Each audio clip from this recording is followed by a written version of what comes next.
I did not realize what God was doing for me through Jay. Jay gave me the platform. Before anybody gave me a national platform, Jay Prince gave it to me. Brother Quan. Brother Quan is mob time. I know some of y'all that know him or know of him may be surprised. But Brother Quan, before he was Brother Quan, came up through Rap-A-Lot Records. He from the same hood as Scarface. Used to go on the road with Scarface. Was in videos with Scarface. And is one of Jay Prince Sr. close friends. How early did you meet Scarface? Man, we knew Brad growing up.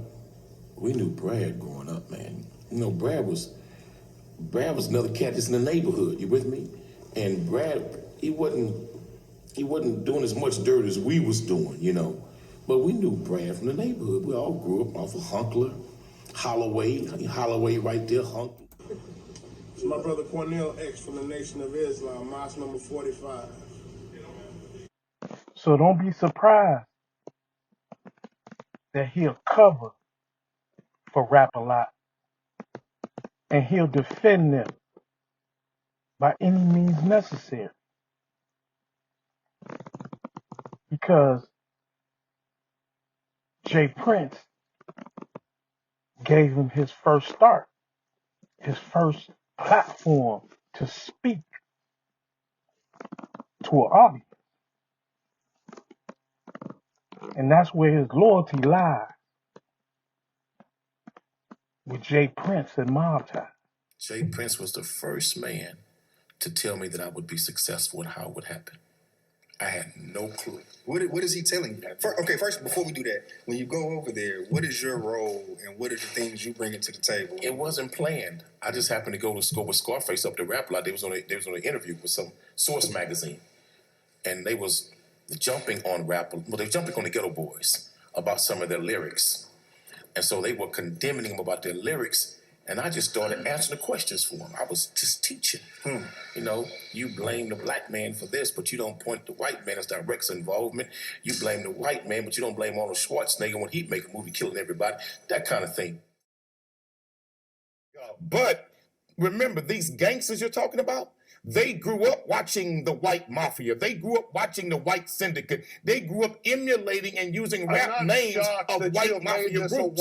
So I want to encourage young black rappers, stop trying to live the criminal lifestyle of others and emulate that. Stop the killing and come together and use your artistry. Brother Quan is not embarrassed to let you know about his past and his brother's past. He lost a brother to the streets. His other younger brother was on the streets, and Brother Quan himself was on the streets. And he knows all the inner workings of Rap-A-Lot and Mob Ties.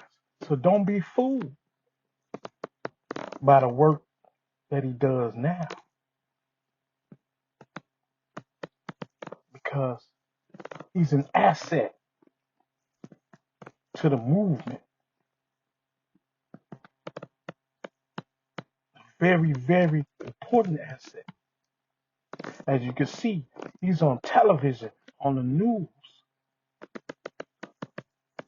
So he can sway an audience for any particular reason necessary.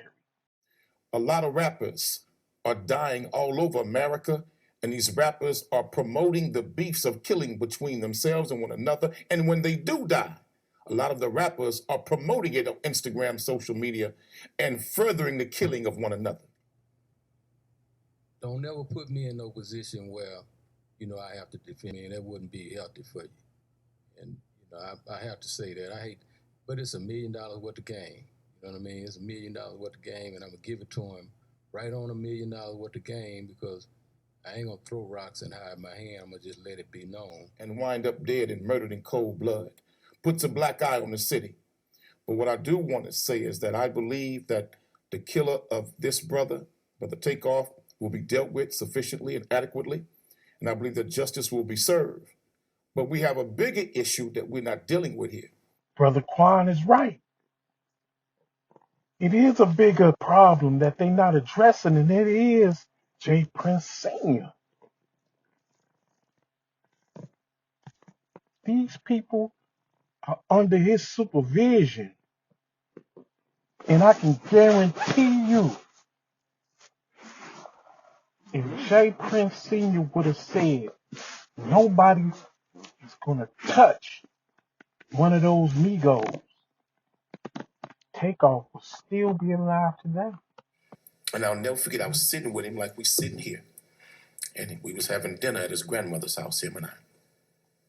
And I was telling him how hard it was for me financially. And I'll never forget what he told me. He said, Quan, it ain't your time yet. He said, Quan, it ain't your time yet.